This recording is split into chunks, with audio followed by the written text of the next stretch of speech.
Top quality और consistent performance के लिए सिर्फ सिल्वर पंप नाम याद रखना। તો આગામી મોહરમ તાજિયાના તહેવારને અનુલક્ષીને સુરત પોલીસે પેટ્રોલિંગ હાથ ધર્યું હતું। ઝોન 3માં સમાવિષ્ટ તમામ સંવેદનશીલ વિસ્તારો જેવા કે લાલગેટ, ચોક બજાર, સિંગણપોર, મહિધરપુરા અને કતારગામ વિસ્તારમાં પોલીસે સાયકલ પેટ્રોલિંગ હાથ ધર્યું હતું। ડીસીપી પિનાકીન પરમાર પોતે પણ સાયકલ ચલાવીને પેટ્રોલિંગમાં જોડાયા હતા।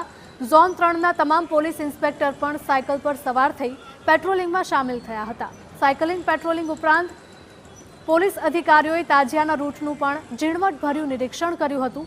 નિરીક્ષણનો હેતુ રૂટ પરના સંભવિત અવરોધોને દૂર કરવાનો અને તાજિયા સરઘસ સુચારુ રીતે પસાર થઈ શકે તેની ખાતરી કરવાનો હતો।